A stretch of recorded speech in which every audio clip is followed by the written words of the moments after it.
Welcome student, welcome to RHS classes. Now आज हम पढ़ने वाले हैं इलेक्ट्रिक चार्ज एंड फील्ड। इसके बारे में सबसे पहले इस चैप्टर के बारे में सबसे मेन चीज़ है इलेक्ट्रोस्टैटिक। यानी इलेक्ट्रोस्टैटिक होता क्या है कि आपको पता है कि इलेक्ट्रिक चार्ज को जब भी स्टार्ट करते हैं, जब भी इलेक्ट्रिक चार्ज पढ़ते हैं, तो सबसे पहले इलेक्ट्रिक चार्ज को दो फॉर्म होते हैं। एक तो चार्ज का रेस्ट होना और एक चार्ज का मोशन होना। अगर चार्ज रेस्ट में होगा तो उसे इलेक्ट्रोस्टैटिक बोलते हैं, इलेक्ट्रोस्टैटिक। अगर चार्ज मोशन में हो तो चार्ज मोशन में कहते हैं ना the flow of charge per unit time, यानी कोई चार्ज फ्लो होने लग जाए तो वो करंट हो जाता है। तो यानी अगर चार्ज फ्लो होगा तो करंट में कन्वर्ट हो जाएगा। बट उसने तो कहा इलेक्ट्रिक चार्ज एंड फील्ड, तो उसमें आता है एक पहला टॉपिक आपका इलेक्ट्रोस्टैटिक। और इलेक्ट्रोस्टैटिक में सबसे पहला पॉइंट होता है आपका बिल्कुल चार्ज का हो, रेस्ट का हो। इलेक्ट्रो मतलब इलेक्ट्रॉन्स और स्टैटिक मतलब रेस्ट। स्टैटिक का मतलब क्या होता है? रेस्ट। यानी इसकी डिफाइन जो मैं कह सकते हैं कि is the study of the charge which is at rest. यानी कोई ऐसी किसी चार्ज की ऐसी स्टडी की जाए जो चार्ज कैसा हो, रेस्ट पर हो, उसे क्या कहते हैं हम? इलेक्ट्रोस्टैटिक। या कह सकते हैं the charge of is the charge of the study at rest is said to be electrostatic, अब आप ये बोलेंगे सर चार्ज रेस्ट में कैसे होता है? चार्ज एक रेस्ट में होना चाहिए। वो क्या हो सकता है? जब आपका कोई भी चीज़, कोई भी एक एरिया वैक्यूम हो, पूरा खाली हो, जार पूरा खाली हो, उसमें ना कोई मीडियम हो, तब वहाँ पर क्या आता है? यानी शर्त ये होना चाहिए आपका वो स्पेस कैसा होना चाहिए? वैक्यूम होना चाहिए। कैसा होना चाहिए? वैक्यूम होना चाहिए। तभी आपका इलेक्ट्रोस्टैटिक स्टडी कर सकते हैं। ठीक है। इलेक्ट्रोस्टैटिक में सबसे पहला पॉइंट आता है आपका चार्ज। कोई पूछो व्हाट इज चार्ज? अब चार्ज की सबसे प्यारी सी सिंपल सी डेफिनेशन आपको बताते हैं कि कोई भी दो, अगर आपने मैग्नेट तो पढ़ा होगा, मैग्नेट में दो चीज़ होते हैं, एक तो होता है नॉर्थ और एक होता है साउथ। एक होता है नॉर्थ और एक होता है साउथ। मैग्नेट में ये भी होता है नॉर्थ भी, और नॉर्थ भी तो होता है मैग्नेट में। ठीक है। बट नॉर्थ और साउथ कैसे पोल्स हैं? आप बोलेंगे ये अनलाइक पोल्स हैं, अनलाइक पोल्स हैं। मैं अगर नॉर्थ और नॉर्थ की बात करूं तो ये कैसे पोल्स हैं? लाइक पोल्स हैं, like poles.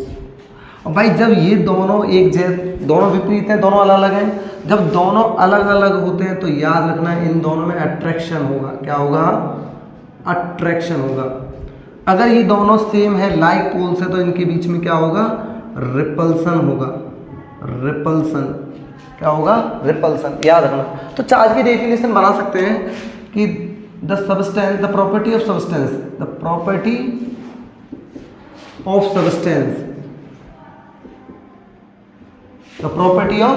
substance where unlike poles is attractive and like poles is repulsive is said to be charge। आप उसे क्या कह सकते हैं?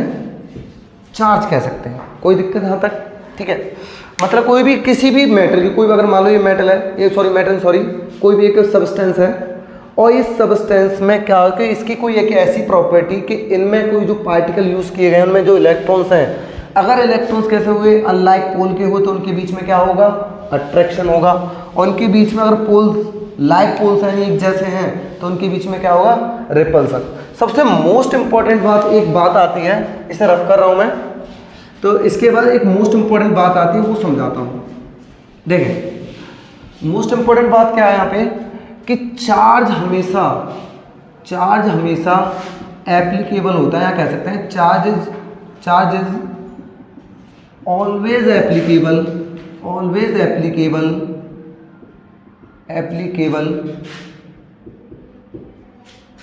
To the non metals. आप ये कहोगे सर आपने ये क्या बात बता दी सर, मेटल्स में भी चार्ज होते हैं, बट मेटल्स में चार्ज तो होते हैं, बट वो कैसे होता है? मोशन में। और चार्ज मेटल्स में मोशन में हुआ तो वो चार्ज नहीं रहेगा, करंट हो जाएगा। बट हम चैप्टर पढ़ रहे हैं यहाँ पे चार्ज, क्योंकि अगर आपने एक प्रैक्टिस कर सकते हो घर पे, जैसे आपने एक स्केल लिया, प्लास्टिक वाला स्केल लेना, सर से घिसते हैं और छोटे छोटे पीसेस, बच्चों में छोटे हुआ करते थे तब करते थे इस काम को, तो छोटे छोटे पीसेस को तोड़ के कागज़ के रख देना है और आप क्या करना है, स्केल को सिर से रगड़ना, उससे देखोगे एक दूसरे को क्या करेंगे, अट्रैक्ट। ऐसा क्यों? क्योंकि मैंने बताया कि चार्ज हमेशा ऑलवेज एप्लीकेबल होते हैं किसके, नॉन मेटल्स के लिए। आपका स्केल प्लास्टिक वाला कैसा हुआ, नॉन मेटल हुआ, और जब आप उसे सिर से रगड़ोगे तो किसी चीज़ को रफ करते हो तो इस पर क्या आ जाते हैं, इलेक्ट्रॉन्स। जब स्केल पे इलेक्ट्रॉन्स आ गए, भाई इसमें फ्री इलेक्ट्रॉन तो होते नहीं नॉन मेटल्स में, और फ्री इलेक्ट्रॉन ना होने की वजह से चार्ज क्या नहीं होता, ट्रांसफर नहीं हो पाता, तो चार्ज वहीं की वहीं रहता है। और चार्ज जब वहीं की वहीं रहता तो वो नेगेटिव हो गया और पीसेस आपके क्या हो गए, पॉजिटिव। और नेगेटिव पॉजिटिव मैंने अभी तुम्हें बताया था थोड़ी देर पहले कि नेगेटिव पॉजिटिव एक दूसरे को क्या करते हैं, अट्रैक्ट करते हैं। तो ये चीज़ नॉन मेटल्स में बताया गया। अगर आप वहीं ले लो स्केल, लोहे का स्केल ले लो, उसे सिर से कितना भी घिस लो और फिर उस दूसरे को पीसेस को करें तो एक दूसरे को क्या नहीं करेंगे, अट्रैक्ट नहीं करेंगे, क्योंकि मेटल्स में फ्री इलेक्ट्रॉन्स होते हैं और फ्री इलेक्ट्रॉन्स की वजह से चार्ज क्या हो जाता है, ट्रांसफर हो जाता है। और चार्ज जब ट्रांसफर हुआ और आप चेक करोगे टच हो जाए, अट्रैक्ट हो जाए, भाई चार्ज वो यहाँ से अब यहाँ पहुँच गया, यानी दूर चला गया, ट्रांसफर हो गया। नॉन मेटल्स में फ्री इलेक्ट्रॉन होते नहीं है, इसी वजह से उसमें क्या होता है, चार्ज ट्रांसफर नहीं हो पाते, वहीं की वहीं चार्ज रहता है, इसी वजह से वहाँ पे क्या होता है, वो अट्रैक्शन और रिपल्सन दिखा देता है। बट हाँ याद रखना कि चार्ज ऑलवेज एप्लीकेबल होगा नॉन मेटल्स के लिए, किन, इलेक्ट्रोस्टैटिक में। अगर मैं कहूँ कि चार्ज एप्लीकेबल मेटल्स के लिए भी होता है, बट वो कब, जब वो करंट बन जाएगा चार्ज, वहाँ पर रेस्ट में नहीं होगा चार्ज, हमें तो रेस्ट में पढ़ना है ना। चार्ज क्लियर यहाँ तक, कोई दिक्कत यहाँ तक चार्ज के बारे में? अच्छा, चार्ज को डिनोट किससे करते हैं कि चार्ज इज ऑलवेज डिनोटेड, यानी charge is denoted by, charge is denoted by Q. अच्छा, बहुत से ये कह सकते हैं कि, बहुत से ये कहते हैं कि charge is neither be created not destroyed, it can be transfer one body to another body. कहते हैं कि अरे ये भाई ये चीज़ डेफिनेशन कंजर्वेशन को बताती है, ये डेफिनेशन नहीं होती। आपका एक प्रैक्टिकली एग्जामिनेशन वो लेते हैं एग्जाम्पल, जैसे मान लो कि पहले जो भगवत गीता में कह गए थे कि चार्ज जो होता है ना, मतलब शक्ति, यानी कहते हैं उसे आत्मा कह देते हैं, कि कहते हैं ना कि आत्मा ना तो मरती है ना जन्म लेती हैं, एक शरीर से दूसरे शरीर में जाती हैं। तो इस बात को साइंस की भाषा में कैसा कहा गया कि मान लीजिए आप खाना खा रहे हैं और आपके पास आ गया कोई कुत्ता आ गया, आपने रोटी तोड़ के कुत्ते को डाल दी और कुत्ते ने रोटी खा ली। अब कुत्ता रोटी, उस एनर्जी किस पे ट्रांसफर हुई, कुत्ते पर। अब कुत्ता दौड़ते दौड़ते दौड़ते कहीं से रोड पे जा रहा है, कोई कार आके उसे मार के चली जाती है, तो कुत्ता हो जाता है, मर गया कुत्ता सड़क पे। तो कोई चील आती उड़ती हुई, चील ने देखा और चील ने उसे खा लिया, और जब चील ने खा लिया तो एनर्जी किस पे ट्रांसफर, चील पर। और चील जाके कहीं मान लो कि थोड़ा तार पे, कहीं पे करंट वाले तार पे बैठ जाती है और वहाँ से वो सीधा भस्म होकर धुआं बन के ऊपर उड़ जाता है, भाई जल जाती है। तो जल की जैसी धुआं बन के उड़ी, अब वो बादल हुए, जिसे कहते हैं आपकी एसिड रेन, यानी पहली वर्षा। पहली वर्षा जब एसिड रेन होती है, वो एसिड रेन की वजह से ही अर्थ पर घास आती है, कहते हैं उपजती है घास। तो घास जब आई तो घास को किसने खाया, गाय ने, तो एनर्जी किस पे ट्रांसफर, गाय पर। अब गाय का दूध पिया हमने तो एनर्जी हम पे ट्रांसफर। तो वही चीज़ है, पुराने ज़मानों में यूँ बोल दिया करते थे कि बेटा आत्मा ना तो मरती है, वो एक शरीर से दूसरे शरीर को ले लेती है, वही आत्मा को ही एनर्जी बोल दिया गया, यानी कंजर्वेशन ऑफ चार्ज। क्या बोल दिया गया, conservation of charge, conservation of charge. But conservation of charge को मैं बाद में बताऊंगा आपको, ठीक है, क्योंकि कंजर्वेशन ऑफ चार्ज तो बहुत आगे पहुंच गए, बट मैं बाद में बताऊंगा। इसे डिनोटेड किया जाता है क्यू से, और इसकी जो एसआई यूनिट होती है, आपसे पूछे SI unit of charge, SI unit of charge, charge की एसआई यूनिट क्या होती है, तो चार्ज की एसआई यूनिट क्या है, एक साइंटिस्ट हुआ करते थे, कूलाम नाम, उनका नाम था एम्बर कूलाम। उन्होंने क्या किया कि सबसे पहले किताबों में लिखा हुआ है कि बताते हैं कि बहुत पतला तार हुआ करता था पहले, बहुत नाइक्रोम वायर बहुत पतला होता है, बहुत पतला वायर हुआ करता है। उनकी बताते हैं कि थोड़ा सा जब बिजली कड़क रही थी बादलों में, यानी बादलों में बिजली कड़कती है ना, वो क्यों कड़कती है इसका रीज़न भी है। कहते हैं कि थोड़ा सा हल्का वहाँ पे उन्हें चार्ज इफेक्ट देखने को मिला, तो उनका नाम एम्बर कूलाम था। उन्होंने अपने ही नाम पर इसकी एसआई यूनिट क्या रख दी, कूलॉम रख दी। क्या रख दी, कूलॉम रख दी, ठीक है, क्लियर यहाँ तक। अब बात आती है इसकी डायमेंशन बेटा, कि इसका फॉर्मूला 10th क्लास में आप पढ़ के आए, Q equal to I T पढ़ के आए होंगे। और करंट का डायमेंशन तो पड़ता है A, और T का डायमेंशन T, तो इसका डायमेंशन क्या हो गई AT। तो डायमेंशन भी क्लियर है, इसका डायमेंशन भी क्लियर हो गया, आपका डायमेंशन क्लियर यहाँ तक। अब इसके बाद में आते हैं चार्ज के टाइप्स पढ़ते हैं, क्लियर यहाँ तक, रफ कर दो इसे। अब types of charge, types of charge, types of charge, charge के टाइप्स की बात करें, चार्ज आपके दो टाइप के होते हैं, there are two types, there are two types, दो टाइप के होते हैं आपके चार्ज। पहला आपकी बात करें तो पॉजिटिव चार्ज, क्या कहते हैं, पॉजिटिव। पहले इसके समझाएं, पहले होता क्या, मतलब पॉजिटिव नेगेटिव लिया क्यों गया। देखो कोई भी एटम होता है, कोई भी एटम होता है, वो होता है उसका न्यूक्लियस होता है, और न्यूक्लियस के ऊपर पूरा कहते हैं इलेक्ट्रॉन उसके क्या लगाते हैं, चक्कर लगाते हैं, बोलते हैं ना। न्यूक्लियस में क्या होता है, न्यूट्रॉन और प्रोटॉन होते हैं, और इलेक्ट्रॉन उसके क्या लगाते हैं, चक्कर लगाते हैं इलेक्ट्रॉन। तभी एक एटम के बारे में, क्योंकि एटम का स्ट्रक्चर बता दिया था आपके बारे में। इलेक्ट्रॉन कैसा होता है, ये एक नेगेटिवली चार्ज होता है, नेगेटिवली क्या होता है, नेगेटिव। और प्रोटॉन आपका क्या होता है, पॉजिटिव चार्ज होता है, पॉजिटिव। और न्यूट्रॉन पे तो नो चार्ज होता है। जैसे आपने देखा होगा बैटरी में तीन चीज़, जो नोकिया वाली बैटरी आती है, मतलब आती थी पहले, तो उसमें एक यहाँ पे नेगेटिव लिखा होता है, यहाँ पॉजिटिव, बीच वाला खाली, बीच वाला खाली नहीं होता, वो न्यूट्रॉन होता है। न्यूट्रॉन क्या करता है कि जब आपका मोबाइल चार्जिंग पर लगा होता है तो वो अपनी सारी एनर्जी पावर क्या इसे लेता रहता है, ये क्या करता है, एब्जॉर्ब कर लेता है, और एब्जॉर्ब करने के बाद जैसे चार्जिंग को मोबाइल से हटा देते हैं तो अपनी एनर्जी वो धीरे धीरे क्या कर देता है, देता रहता है। यहाँ पर चार्ज कैसा कर लेता है, वो रेस्ट में कर लेता है, चार्ज को अपने अंदर एब्जॉर्ब कर ले लेता है, कैपेसिटी कर लेता है, कैपेसिटी कर लेता है। तो यहाँ चार्ज एब्जॉर्ब करके तो चार्ज होगा रेस्ट में, जब धीरे धीरे चार्ज देता रहता है तब पूरा चार्ज उस पर खत्म हो जाता है, न्यूट्रल हो जाता है, तब ये कहता है कि बैटरी इज लो, तुम्हारे मोबाइल की बैटरी क्या हो गई, लो हो गई, यानी यहाँ पे पूरा चीज़ खत्म हो गया। यहाँ तक समझ में आ गया, नेगेटिव पॉजिटिव होते हैं। अब भाई इन चार्जों को दो पार्ट में डिवाइड किया गया है, नेगेटिव और पॉजिटिव। पहली चार्ज की बात करें तो पहला चार्ज आपका पॉजिटिव चार्ज होता है, पॉजिटिव चार्ज, और बेटा सेकंड आपका होता है नेगेटिव चार्ज, नेगेटिव चार्ज। अगर मैं पॉजिटिव चार्ज की बात करूं तो पॉजिटिव चार्ज क्या होता है, तो पॉजिटिव चार्ज पे 1.6 इंटू 10⁻⁻19 कूलम। भाई चार्ज कैसे यूनिट तो कूलम होते हैं, बट याद रखना केवल एक प्रोटॉन पर, केवल वन प्रोटॉन पे, एक प्रोटॉन पे इतना चार्ज होता है, एक प्रोटॉन पे। अगर मान लो किसी भी सब्सटेंस है, कोई भी कंपाउंड है, उसमें 10 प्रोटॉन है तो 10 का मल्टीप्लाई कर दो, उतना चार्ज पता पड़ जाएगा। नेगेटिव की चार्ज की बात करूँ तो नेगेटिव चार्ज को -1.6 इंटू 10⁻⁻19 कूलम, ठीक है। बट इन दोनों चार्जों को एग्जाम में जब आता है, इन दोनों चार्जों को हम एक नाम दे दिया है, इसे बोलते हैं प्राइमरी चार्ज। क्या बोला गया है, प्राइमरी चार्ज। प्राइमरी चार्ज क्यों बोला, क्योंकि न्यूमेरिकल जब सॉल्व करते हैं तो वहाँ नेगेटिव पॉजिटिव नहीं देखा जाता, ओनली पॉजिटिव यूज़ किया जाता है। बस नेगेटिव पॉजिटिव तो बस ओनली ये बताते हैं कि पॉजिटिव नेगेटिव, बट इन दोनों चार्जों को हम प्राइमरी चार्ज भी बोल दिया जाता है। क्लियर यहाँ तक, ये चार्ज के बारे में क्लियर हो गया यहाँ पे। अच्छा चार्ज की बात करें, मैं कहूँ कि भाई आपने चार्ज के बारे में बता दिया कि एक इलेक्ट्रॉन में इतना होता है, एक नेगेटिव में एक इलेक्ट्रॉन में इतना, प्रोटॉन पे इतना होता है, ठीक है। अब मैं यहीं पे कह दूं कि mass of electron, mass of electron, electron का मास कितना होता है, यानी इलेक्ट्रॉन का मास, तो इलेक्ट्रॉन का मास होता है 9.1 इंटू 10⁻⁻31 kg, इतना मास होता है आपका एक इलेक्ट्रॉन पे। अगर मैं यहीं कह दूं मास ऑफ प्रोटॉन कितना होता है, तो मास of proton 1.67 into 10⁻⁻27 kg, mass of electron और मास ऑफ प्रोटॉन।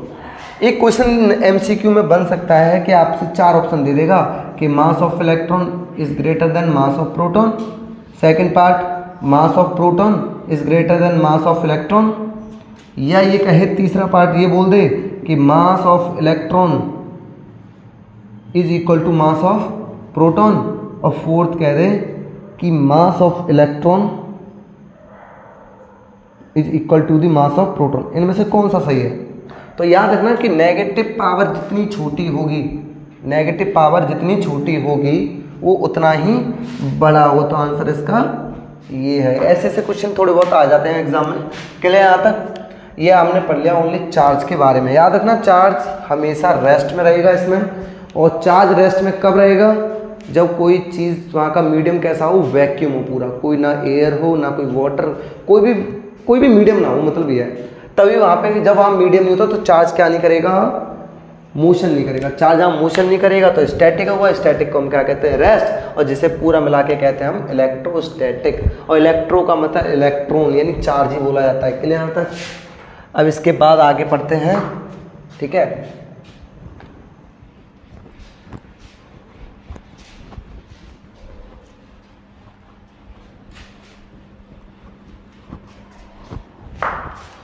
अब आते हैं प्रॉपर्टीज ऑफ चार्ज पर। प्रॉपर्टीज ऑफ चार्ज,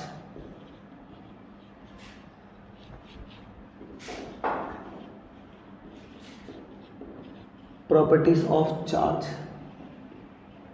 चार्ज की प्रॉपर्टीज। तो चार्ज की प्रॉपर्टीज में क्या होता है, मेन चीज कि प्रॉपर्टीज ऑफ चार्ज में पहला पॉइंट आपका, पहला पॉइंट है एडिटिव चार्ज। क्या होता है, additive charge, additive charge. Additive charge मतलब मान लो कि कोई भी बॉडी है, उस बॉडी का 3 4 5 बॉडी, मान लो ये मार्कर है, 2 मार्कर हैं, इन दोनों मार्करों में कोई ना कोई चार्ज होगा अपना, क्योंकि नॉन मेटल्स है, इनका कोई ना कोई तो चार्ज होगा।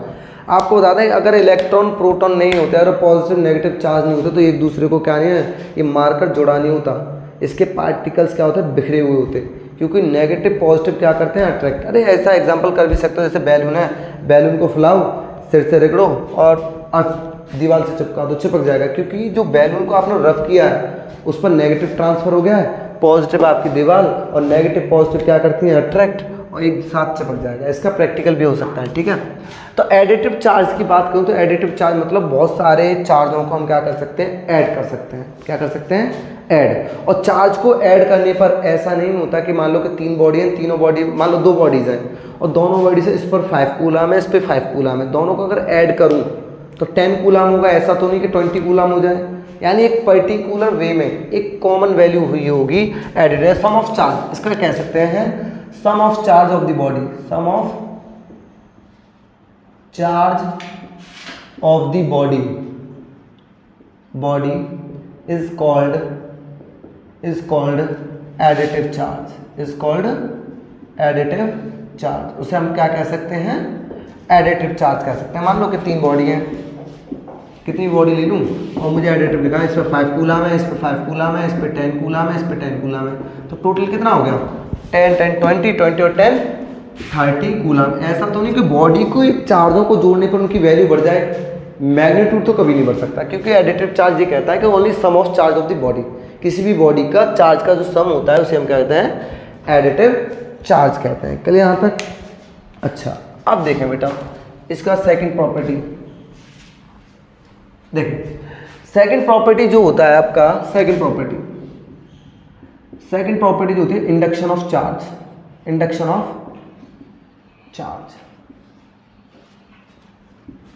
इंडक्शन ऑफ चार्ज क्या होता है, क्या होता है induction of charge? Induction of charge ये कहता है कि किसी भी एक कोई बॉडी हो, उस बॉडी पे कोई ना कोई चार्ज होगा, उस बॉडी में से चार्ज को निकाल without touch, without any touch, किसी बॉडी को विदाउट एनी टच करके उसमें से इलेक्ट्रॉन या प्रोटॉन को सेपरेट करना ही इंडक्शन ऑफ चार्ज होता है, इंडक्शन ऑफ चार्ज होता है। मान लीजिए, समझाता हूँ, देखिए अगर मेरे पास एक स्फीयर है जो कि न्यूट्रल है, क्या है, न्यूट्रल, मान लेते हैं न्यूट्रल 1 2 3 4 5 6 तो आपके पॉजिटिव, 1 2 3 4 5 6 ही नेगेटिव।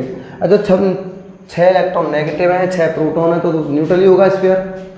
जब स्फीयर न्यूट्रल है तो मुझे उसने बोला है कि आपको विदाउट एनी टच करा के इनके चार्जेस को अलग करके दिखाओ।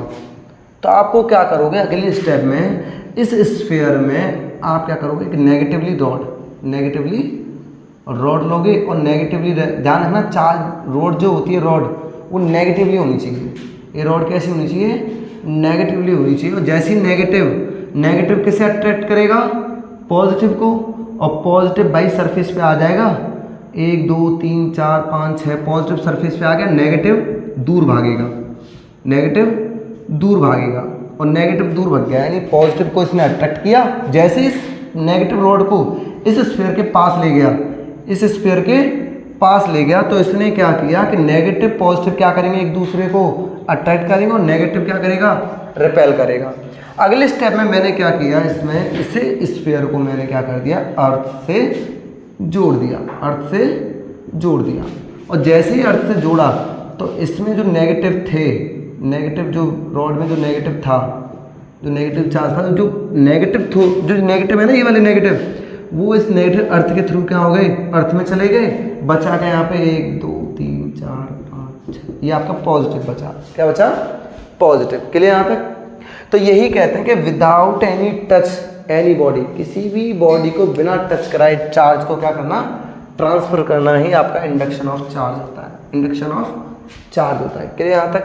इंडक्शन ऑफ चार्ज होता है। क्लियर यहाँ तक?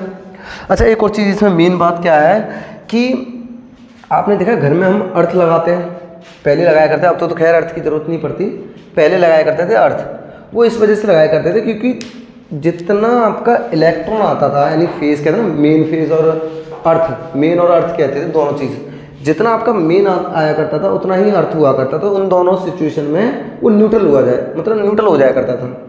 जैसे वो न्यूट्रल हो जाया करता था तो ये सोचते कि लाइट डिम आ रही है और चल, ना तो पंखा चलता था ना टीवी, कुछ नहीं चलता था। तो वो क्या करते थे कि किसी भी भाई, उन्होंने क्या, उस सिस्टम को टच तो नहीं कराया उन्होंने क्या किया, अपने ही बोर्ड से एक तार लिया, उस तार को कनेक्ट किया किससे, अर्थ से। उन्होंने कहा कि भाई इसे इलेक्ट्रॉन की ज़रूरत है। तो भाई न्यूट्रल बॉडी को, न्यूट्रल बॉडी है उसे अगर मैं इलेक्ट्रॉन ज़्यादा दूँ तो पॉजिटिव तो भाई कम पड़ गए, इलेक्ट्रॉन ज़्यादा हो गए, इसकी वजह से वहाँ पे इलेक्ट्रिसिटी क्या हो जाती थी, बढ़ जाती थी। न्यूट्रल कॉमन वेज है, इसे समझाने का। ठीक है, अब इसके बाद आगे देखें बेटा, रफ कर देते हैं।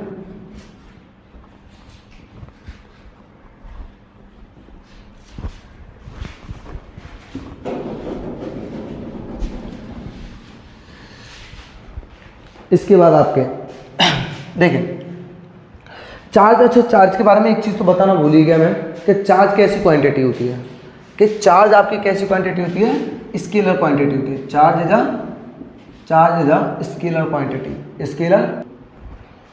तो अब तीसरी प्रॉपर्टी पढ़ते हैं, quantization of charge. Quantization of charge होता क्या, समझाते हैं। देखो, कोई एक प्लेट है और इस प्लेट पे मैंने कहा मैंने एक इलेक्ट्रॉन रख दिया, और एक इलेक्ट्रॉन रखने के बाद मैं आपसे पूछा इस पर चार्ज कितना है, इस बॉडी पर चार्ज कितना है, इस बॉडी पर मैं ये पूछना चाह रहा हूँ। तो आप ये कहेंगे कि इस पर चार्ज सर बोलेंगे आप एक इलेक्ट्रॉन है, क्या है, एक इलेक्ट्रॉन। या आप इस तरीके से बोलते हैं 1.6 × 10⁻⁻⁹ कूलम कह सकते हैं, बट इन्हें प्राइमरी चार्ज के फॉर्म में लिखना है, यानी इस फॉर्म में। ठीक है, तो एक इलेक्ट्रॉन, अगर मैंने 2 रखा, मान लो 2 इलेक्ट्रॉन रख दिए तो आप कहोगे सर इस पर चार्ज 2 इलेक्ट्रॉन है।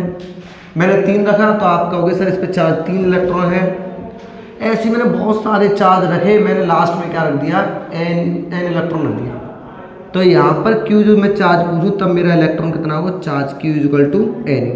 यही मेरा होता है quantization of charge. Quantization of charge where आप यहाँ पे कह सकते हो कि यहाँ पर Q बराबर क्या है, एक चार्ज है, इलेक्ट्रिक चार्ज, इलेक्ट्रिक चार्ज है आपका। ठीक है, E बराबर क्या है, इलेक्ट्रॉन्स, फ्री इलेक्ट्रॉन्स है आपका। n बराबर क्या है यहाँ पे, number of electrons in any body. किसी भी बॉडी पर कितने नंबर ऑफ इलेक्ट्रॉन है ये आपका E बताएगा। इस पर न्यूमेरिकल भी है आपके फर्स्ट, ये आपका फिजिक्स का सबसे पहला फॉर्मूला माना गया है। ठीक है, फिजिक्स का सबसे पहला फॉर्मूला Q = n। ये आपका क्या होता है, क्वांटाइजेशन ऑफ चार्ज होता है कि the sum of charge of a body to present of number of electron. किसी भी चार्ज, अगर किसी बॉडी के चार्ज को अगर सम किया जाए, उसका जो चार्ज का होगा उसे बोले हम नंबर ऑफ इलेक्ट्रॉन। ठीक है, ये क्वांटाइजेशन ऑफ चार्ज हो गया। इसके बाद चौथी प्रॉपर्टी पढ़ते हैं, main important, conservation of charge, जो मैंने तुम्हें अभी भी बता चुका था, कंजर्वेशन ऑफ चार्ज। अब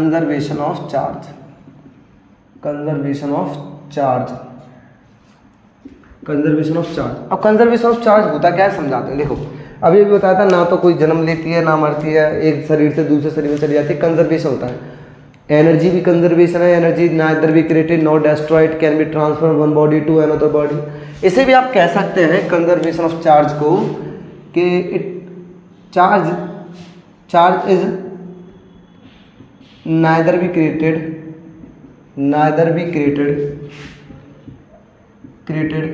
nor destroy, it can be transferred one body to another body।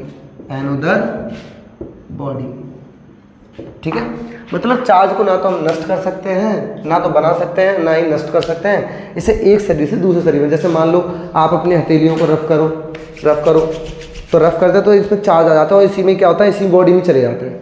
आप किसी कहते हैं कि किसी दूसरे के हाथ में रब करोगे तो तुम्हारी बॉडी का चार्ज इस बॉडी में चला जाएगा, यानी एक बॉडी से दूसरी बॉडी में चार्ज चले जाते हैं, बट उसे डिस्ट्रॉय नहीं कर सकते, ठीक है। अच्छा, इसका सेकंड पॉइंट ये मेन इंपॉर्टेंट है, ये आपका सबसे ज़्यादा इंपॉर्टेंट पॉइंट है। द टोटल चार्ज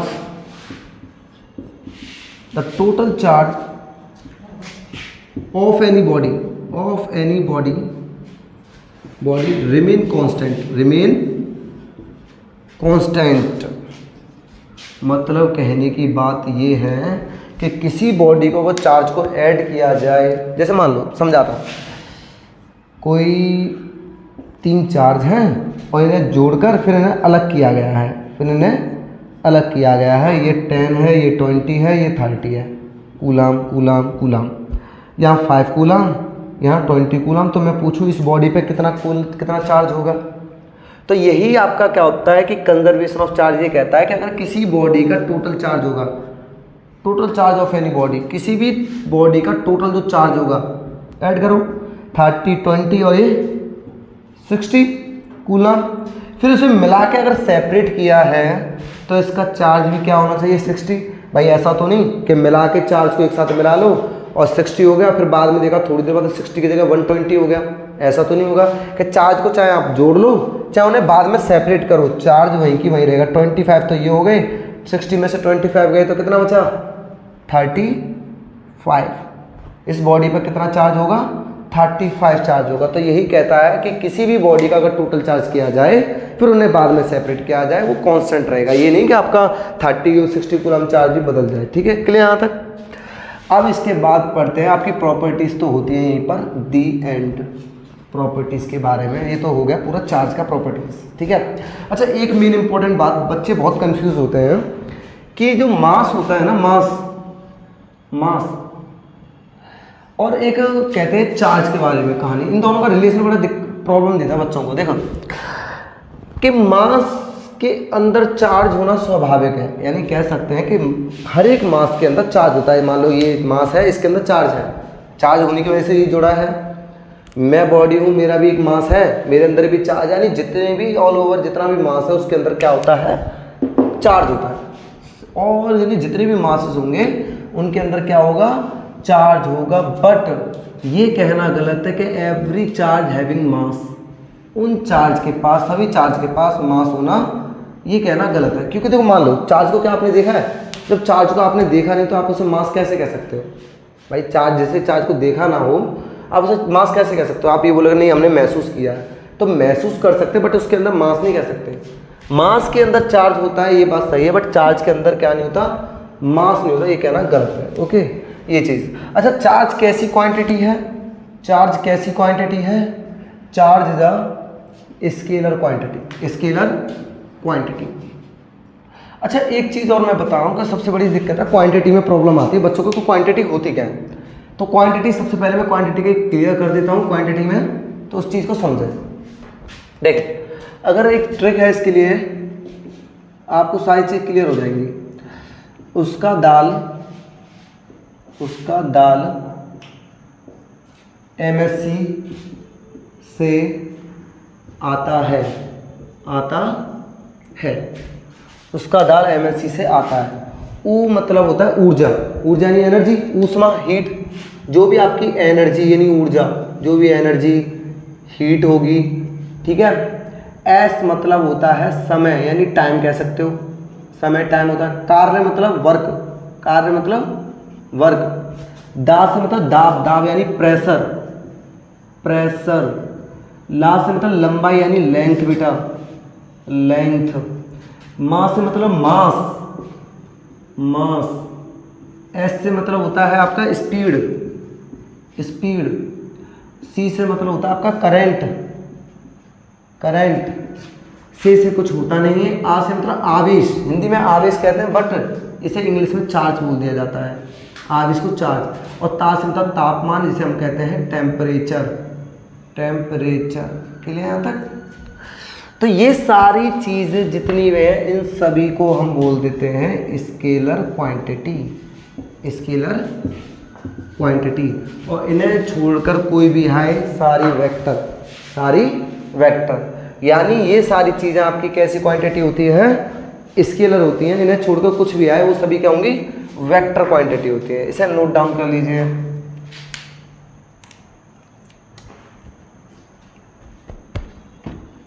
ठीक है, देखिए आगे आओ।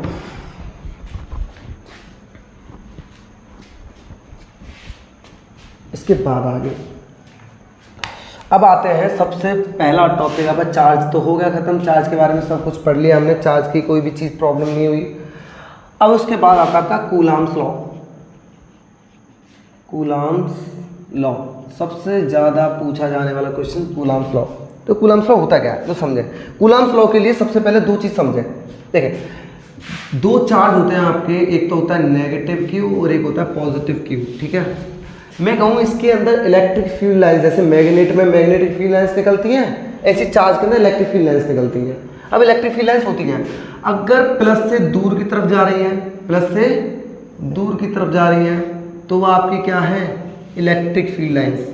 ध्यान रखना, इलेक्ट्रिक फील्ड लाइन्स क्या होती है, पॉजिटिव से नेगेटिव की तरफ जाती हैं, पॉजिटिव से नेगेटिव की तरफ या इन्फिनिटी की तरफ कह सकते हो आप। क्या कह सकते हैं, कोई भी चार्ज में से अगर electric field lines positive charge से नेगेटिव की तरफ जाती है, ये कैसा चार्ज है, नेगेटिव। बट इसमें उल्टा होगा, यहाँ इन्फिनिटी से या नेगेटिव से, यहाँ पॉजिटिव से नेगेटिव कह सकते हो आप, कि पॉजिटिव से नेगेटिव की तरफ आती है। ठीक है, इसी वजह से दोनों चार्ज अगर अपोजिट होते हैं, दोनों चार्ज जब अपोजिट होते हैं तो दोनों क्या करते हैं, अट्रैक्शन। भाई ये क्या कह रहा है, भेज रहा है, ये क्या कह रहा है, ला रहा है। तो इसे ये जब ये भेज रहा है और ये लाना चाह रहा है, तो एक दूसरे को क्या करेगा, ये अट्रैक्ट करेगा, इसी वजह से अट्रैक्ट होता है। ठीक है, अच्छा कूलम्ब्स लॉ होता क्या है, बेस समझाते हैं, बेसिक प्रैक्टिकली लाइफ में यूज क्या है। कूलम्ब्स लॉ का यूज ये है, उन्होंने कूलम्ब्स जो साइंटिस्ट थे कूलम्ब, उन्होंने क्या सबसे चार्ज की खोज तो रख दी, बट उन्होंने एक चीज़ बोला कि चार्ज की खोज तो मैंने रेस्ट पे की है, बट मैं चार्ज को रेस्ट लूँ कैसे, यहाँ तो ए है। तो उन्होंने क्या किया, एक वैक्यूम बनाया, उस वैक्यूम में उन्होंने बोला कि चार्ज दो रेस्ट में हों। तो कूलम्ब्स लॉ ओनली वेरीफाइड है, एप्लीकेबल है किसके लिए, वैक्यूम के लिए। किसके लिए, वैक्यूम के लिए एप्लीकेबल है बस ओनली। अगर जहाँ वैक्यूम होगा वहीं कूलम्ब्स लॉ वेरीफाइड होगा, वहीं चलेगा कूलम्ब्स लॉ। कहते हैं कि कोई ये बोतल है, मान लीजिए ये बोतल है, इसके अंदर अगर कोई गैस ना हो, कोई भी गैस नहीं इसके अंदर, तो एक चार्ज यहाँ होगा, एक चार्ज यहाँ होगा, जैसे फ्री ग्रेविटी, जैसे स्पेस होता है, बिल्कुल रेस्ट में होगा चार्ज यूं कि।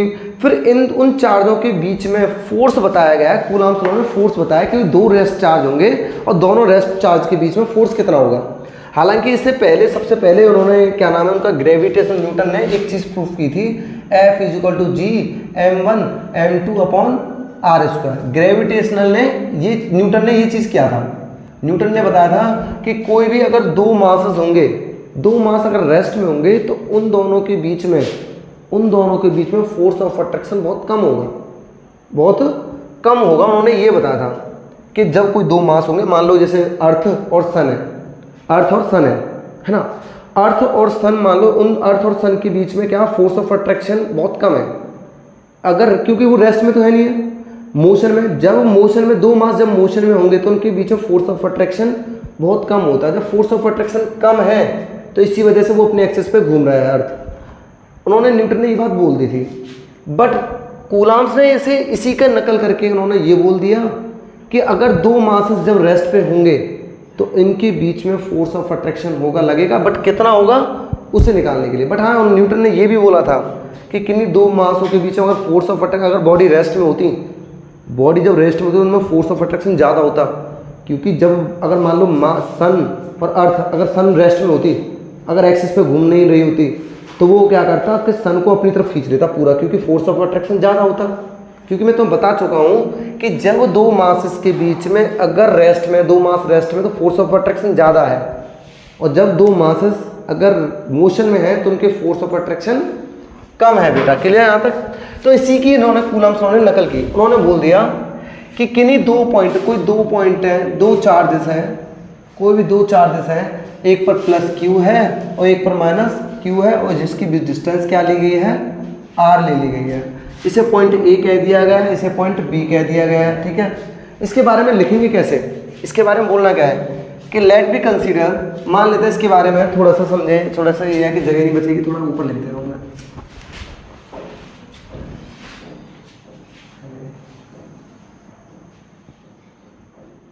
Plus Q and minus Q, इनके बीच की डिस्टेंस क्या है, आर है। ठीक है, अब इनके बीच में अगर मैं बात कहूँ कि इनके बीच में करना क्या है हमें, तो इस पर ए पॉइंट ए है, इस पर पॉइंट बी है, और मैंने यहाँ पे कह दिया लेट बी कंसीडर, हम कंसीडर कर लेते हैं कि consider point A is a positive, is a plus Q charge at a distance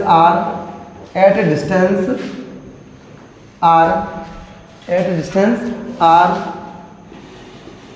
taken by point B which have negative charge, then both charge experienced some force, दोनों force के बीच में अगर दोनों चार्जों के बीच में कुछ फोर्स एक्सपीरियंस किया गया है तो बाय कूलम्स लॉ। अब कूलम्स लॉ के हिसाब से बताएं तो कूलम्स लॉ ने क्या बोला था, तो देखें समझें। पहला चीज़ कि जो फोर्स इन दोनों चार्जों के बीच में जो फोर्स लग रहा है भाई, पॉजिटिव नेगेटिव क्या करते हैं, अट्रैक्ट, इनके बीच में कोई ना कोई क्या लगेगा, फोर्स लगेगा, और इन दोनों के बीच में जो फोर्स लग रहा है वो कितना लग रहा है वो बताएगा कूलम्स लॉ। तो मान लेते हैं कि the force of attraction between two charges, the product directly proportional to the force, the directly कह सकते हैं या कह देंगे the attraction of the product of two charges is directly proportional to the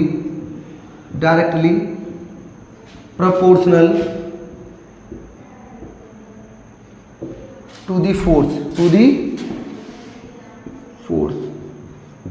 पहला पॉइंट ये कह रहा है कि जो चार्जों का जो दो प्रोडक्ट है वो डायरेक्टली प्रोपोर्शनल होगा किसके, फोर्स के। तो मान लेते कि F है वो डायरेक्टली प्रोपोर्शनल कर रहा है Q1 और Q2 के। ये मेरा कोई Q1 चार्ज है, ये मेरा कोई Q2 चार्ज है, इन दोनों चार्जों के फोर्स दोनों के प्रोडक्ट के इक्वल है। ठीक है, इस इक्वेशन कह दे रहा हूँ फर्स्ट। सेकंड कहने का मतलब ये है कि जो अब बात समझ आ रहा है, कोई दो चार्ज है और दोनों चार्जों के बीच की डिस्टेंस r है, तो जो फोर्स है, जो मेरा जो दोनों चार्जों पे जो फोर्स लगेगा वो इनवर्सली प्रोपोर्शनल होगा। The force is inversely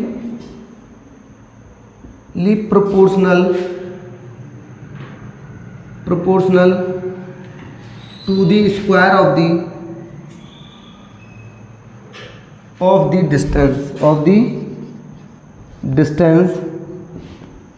distance between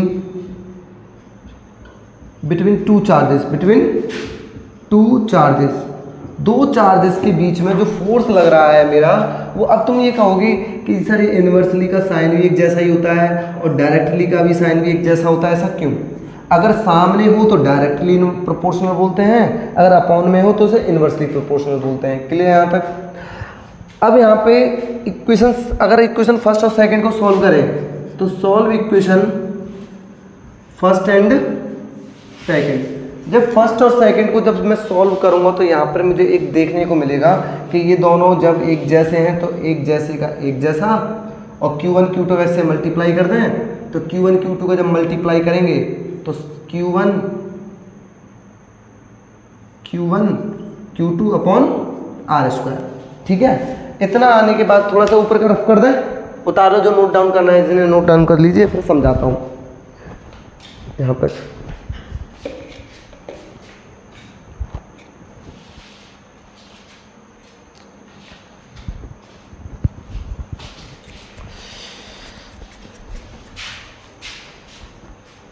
channel को लाइक और सब्सक्राइब करते रहना जरूरी है।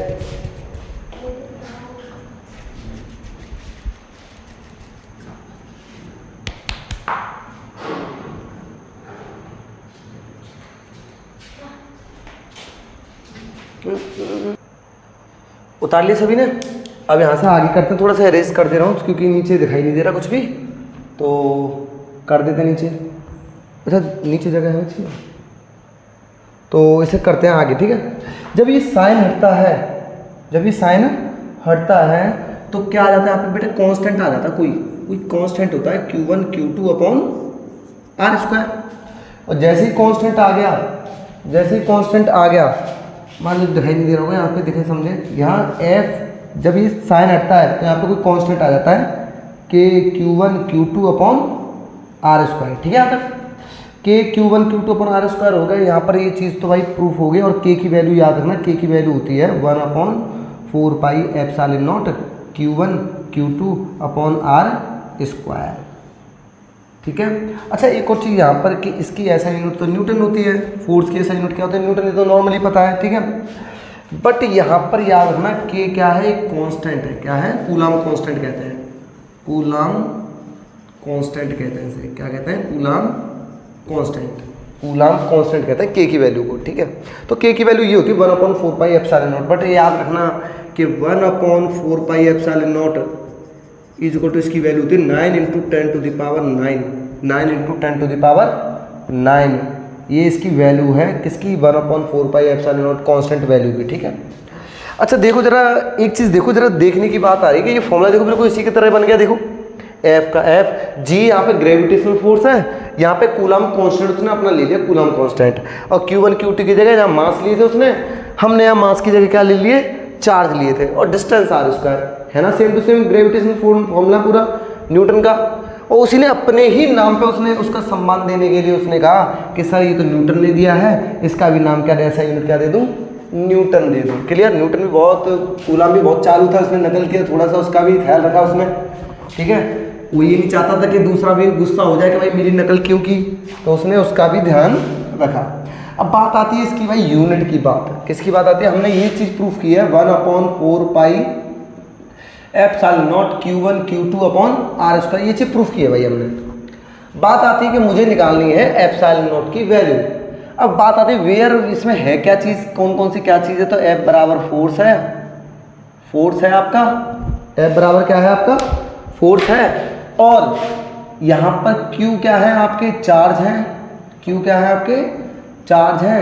और आपका R बराबर क्या है, डिस्टेंस है, R क्या है आपका, डिस्टेंस है। और एप्सिलॉन नॉट क्या है, एक space, free space of permittivity, free space of permittivity, permittivity, permittivity. अब फ्री स्पेस ऑफ परमिटिविटी होता क्या है उसके बारे में बताते हैं। देखो मैंने भी बताया था कि कोई भी, अगर कोई भी दो चार्ज है, उन दोनों चार्जों के बीच में, उन दोनों चार्जों के बीच में कोई भी मीडियम नहीं होना चाहिए, बिल्कुल free space, just like a space, यानी जीरो ग्रेविटी। तभी कूलाम्स लॉ वेरीफाइड होगा, क्योंकि यहाँ पे एप्सिलॉन नॉट उसने बोल के चला है कि एप्सिलॉन नॉट ये फॉर्मूला केवल फ्री स्पेस में, फ्री स्पेस ऑफ परमिटिविटी में लागू होगा। क्लियर यहाँ तक। इसके बारे में थोड़ा सा यहाँ पे एक चीज़ ध्यान दें, यहाँ पे समझाना चाह रहा हूँ। देखें तो यहाँ पर देखें, पहले यहाँ पे फ्री स्पेस ऑफ परमिटिविटी था यहाँ पे, ओके। तो फ्री स्पेस ऑफ परमिटिविटी बता दे रहा हूँ कि ऐसी कोई जगह जहाँ पर कोई भी क्या ना हो, एयर ना हो। मान लो ये वैक्यूम है, मान लेते हैं कि कोई भी गैस नहीं है इसके अंदर, तो चार्ज इसमें है अंदर, तो परमिटिविटी यानी कूलाम्स लॉ केवल वैक्यूम में ही सेटिस्फाई होता है, ओके। अब इसके बारे में बात आती है, एप्सिलॉन नॉट की वैल्यू निकालो। तो हम क्या करेंगे, ये भाई साहब यहाँ चले गए, ये यहाँ आ गया, तो epsilon not is equal to क्या आ गया, 1/4 pi F Q1 Q2 upon R square हो गई। अब बात यह है कि एप्सिलॉन नॉट का, एप्सिलॉन नॉट भाई 1/4 पाई का तो कोई भी यूनिट होती नहीं है। चार्ज की यूनिट क्या है, कूलाम, कूलाम, कूलाम क्या हो गया, कूलाम स्क्वायर। और एफ की ऐसे यूनिट क्या होगी, न्यूटन। और आर की कहते हैं मीटर, तो न्यूटन मीटर स्क्वायर। तो याद रखना फ्री स्पेस ऑफ परमिटिविटी की, फ्री स्पेस ऑफ परमिटिविटी की अगर वो पूछे, यूनिट पूछे तो coulomb square upon newton metre square. अच्छा अगर वो बोलना चाहे कि भाई मुझे तो वो चाहिए, क्या चाहिए उसको चाहिए डायमेंशन, डायमेंशन चाहिए इसकी, तो इसकी डायमेंशन जो निकालने का तरीका है वही तरीका लगाएंगे हम यहाँ पे भी। तो भाई क्यू की डायमेंशन क्या होती है, 80, ठीक है। इसकी डायमेंशन भी 80, तो A2 T2 कर लूँ। एफ की डायमेंशन याद कर लें से MLT-2 होती है, याद कर लें से। अगर सारे डायमेंशन निकालना सीखना है तो एफ की और क्यू की एफ की डायमेंशन MLT-2, क्यू की AT होती है और एक W की याद कर लें, इससे सारी डायमेंशन निकल जाएंगी तुम्हारी बुक की, सारी डायमेंशन, ठीक है। और M की क्या होती है, L होती है, तो 2 हो गया, तो इसे सॉल्व किया गया आगे, तो M ऊपर ले गया माइनस में, है ना। L और 2L कितने हो गए, L 3 हो गया, ऊपर ले जाओ माइनस में हो गया, T-2 ऊपर आ गया तो T प्लस की तो T4 हो गया, A की पावर कितना है 2, ये आपकी डायमेंशन हो गई किसकी, फ्री स्पेस ऑफ परमिटिविटी, यानी एप्सिलॉन नॉट की डायमेंशन हो गई यहाँ पर। ये आपका यहीं पर कूलम्ब्स लॉ होता है ख़त्म यहाँ पे, ठीक है। इसके बाद आगे पढ़ते हैं, उसका इसे नोट डाउन कर लीजिए और हमारे चैनल को लाइक और सब्सक्राइब जरूर करते रहिए, ज़्यादा से ज़्यादा शेयर कीजिए, जैसे आपका प्यार मिलता रहेगा और अच्छे से अच्छे वीडियो बनाते रहेंगे और आपकी अच्छे से प्रिपरेशन और अच्छे बेटर कराएंगे आगे। अब पढ़ते हैं Coulomb's law in vector form, यानी कूलम्ब्स लॉ को वेक्टर फॉर्म में बदलना। अब कूलम्ब्स लॉ को वेक्टर फॉर्म में बदलने के लिए हमें क्या करना पड़ेगा कि 2 पॉइंट होते हैं, इस पर कोई चार्ज होगा, इस पर भी कोई चार्ज है, मान लो Q1 चार्ज है, इस पर कोई Q2 चार्ज है, तो इनके बीच की जो डिस्टेंस है वो मान लीजिए R ली गई है, क्या ली गई है, R डिस्टेंस ली गई है, ठीक है। इस पर कोई फोर्स लग रहा होगा, कोई फोर्स लग रहा है, और फोर्स कैसी क्वांटिटी, वेक्टर क्वांटिटी, जो फोर्स लग रहा है इस पर कैसा लग रहा है 1 2, फोर्स क्या लग रहा है 1 2, इस पर जो फोर्स लग रहा होगा वो क्या होगा F21 फोर्स लग रहा होगा। भाई 1 2 का फोर्स और F21 होता क्या है वो समझा देता हूँ, देखें। F12 का मतलब है फोर्स ऑन एक्टिंग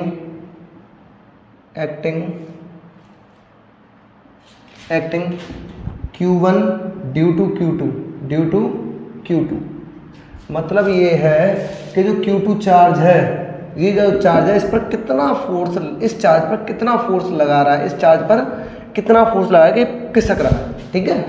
भाई F12 का मतलब है force on acting Q1 due to Q2, यानी ये जो चार्ज है इस पर कितना फोर्स लगा रहा है कि खिसक रहा है धीरे धीरे पीछे, तो वही चीज़ निकालना फोर्स 1 2। अब यहाँ पर एक चीज़ बताओ कि हमें तो ये तो पता है कि हमने फॉर्मूला क्या होता है, F इक्वल टू क्या होता है 1/4 pi epsilon naught Q1 Q2 upon R², ये हमने पढ़ा है फॉर्मूला। जब भी वेक्टर में बदला जाए तो वेक्टर यहाँ लगा के 1 2 और यहाँ पे हो जाएगा R21 पर कैप में, क्या होगा कैप में, ये वेक्टर लगाना पड़ता है अगर आप वेक्टर फॉर्म में कर रहे हो, ठीक है।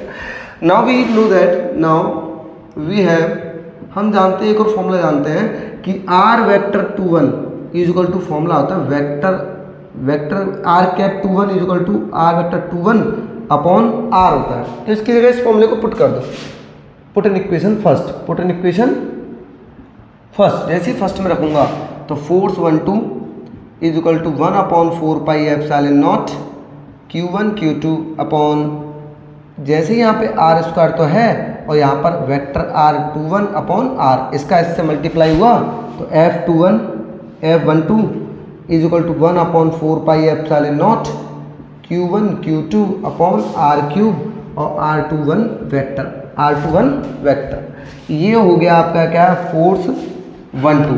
इसी की तरह सिमिलरली इसी की तरह आपको क्या करना है कि ये F12 है ना, फोर्स 1 2, भाई हम तो जानते हैं कि इसका जितना फोर्स इस पे लग रहा है इतना फोर्स इस पे लग रहा है, तो ये तो कह सकता हूँ ना कि force 1 2 is equal to force 21, but हाँ जितना फोर्स इधर लग रहा है जितना फोर्स इधर लग रहा है बट एक दूसरे के अपोजिट है, तो इसलिए इस पर साइन कैसा आएगा नेगेटिव, कोई ना कोई तो एक अपोजिट होगा, कोई ना कोई एक तो अपोजिट होगा। जब अपोजिट होंगे तो दोनों में फोर्स क्या लगेंगे, अलग अलग लगेंगे बच्चा, क्लियर यहाँ तक।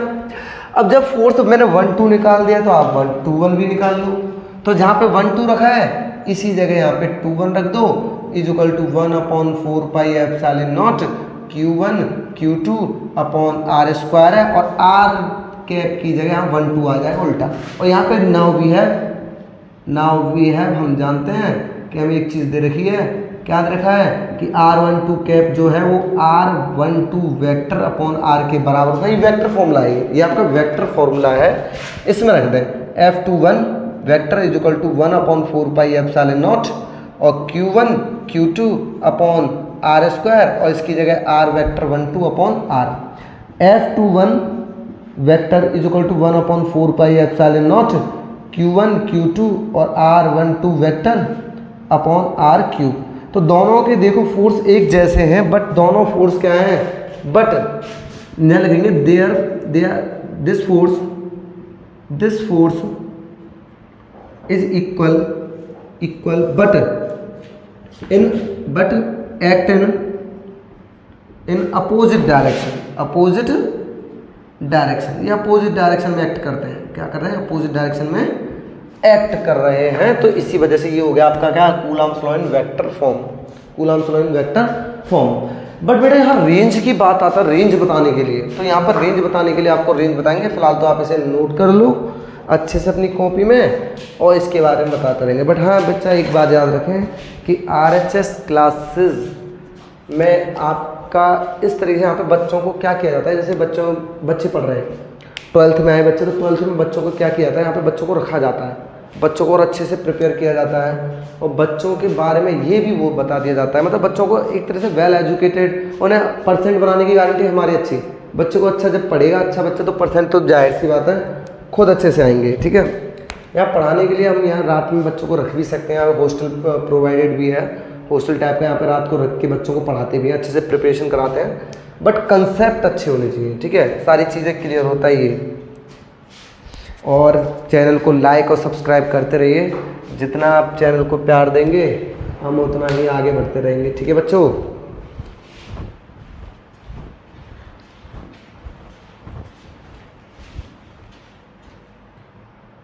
देखें अब पढ़ते हैं हम रेंज, यानी कूलम्ब्स लॉ के वेक्टर फॉर्म की रेंज क्या होती है। यानी रेंज भी तो पता होनी चाहिए भाई। हमने तो ये बोल दिया कि दो चार्ज रेस्ट होते हैं, बट कितनी डिस्टेंस पे, आर डिस्टेंस ले लिया तो होते हैं कितनी डिस्टेंस पे, ये भी तो पता होना चाहिए किस डिस्टेंस तक एप्लीकेबल होते हैं। तो इस चीज़ के लिए मैंने एक चीज़ बताता हूँ कि कोई भी चार्ज, अगर कोई चार्ज है तो उसकी जो डिस्टेंस होगी ना, वो 10 की पावर -15 मीटर से लेके 10 की पावर 18 मीटर तक रेंज में होगी। अगर इतने रेंज में कोई भी चार्ज पार्टिकल, कोई भी charge rest charge particle in दोनों के बीच में होता है, तो चार्ज कूलम्ब्स लॉ यानी वेक्टर कूलम्ब्स लॉ, कोई भी कूलम्ब्स लॉ हो, वो वेरीड करेगा। क्या करेगा? वेरीफाई करेगा। क्लियर यहाँ तक? ये चीज़ नोट पॉइंट करके डाल दें। The range of, note point करके, the range of Coulomb's law at distance between 10 to the power -15 metre to 10 to the power 18 metre तक। अब बात आती है लिमिटेशंस क्या होती हैं। इसकी लिमिटेशंस भी तो होती हैं, तो इसकी लिमिटेशंस पढ़ते हैं। तो लिमिटेशंस समझे बेटा। इसकी लिमिटेशंस की बात करें तो लिमिटेशंस क्या होती हैं? इसकी लिमिटेशंस होती हैं, कूलम्ब्स लॉ की लिमिटेशंस होती हैं। पहला point, it will be at rest, it will be at rest. ये कैसा होना चाहिए बेटा? रेस्ट में होना चाहिए। पहला चीज़ कैसा होना चाहिए? रेस्ट में होना चाहिए चार्ज। जो चार्ज है दो पार्टिकल, वो कैसे होनी चाहिए? रेस्ट में होनी चाहिए। Second, it is placed at vacuum medium. ये वैक्यूम मीडियम में होना चाहिए बेटा। किस मीडियम में होना चाहिए? वैक्यूम मीडियम में। थर्ड सबसे मोस्ट इंपॉर्टेंट बात अच्छे से याद रखें बेटा, Coulomb's law is always applicable, it is always applicable केवल एट नॉन मेटल। जैसा कि मैं इस वीडियो में आपको बता चुका हूँ कि जो चार्ज होता है आपका रेस्ट, वो नॉन मेटल के लिए एप्लीकेबल होगा। अगर कूलम्ब्स लॉ अगर वेरीफाई करना है तो नॉन मेटल, अगर मैं ले लूँ प्लास्टिक तो इसमें नॉन मेटल है तो इसमें कूलम्ब्स लॉ लग सकता है। अगर ले लिया मैंने आयरन का स्केल तो उसमें तो चार्ज हो जाता है ट्रांसफ़र, और चार्ज ट्रांसफ़र हुआ किसी टाइम में तो वो बन जाता है करंट, और हम पढ़ रहे हैं इलेक्ट्रोस्टैटिक, तो ये तो हो ही नहीं सकता। क्लियर बच्चे?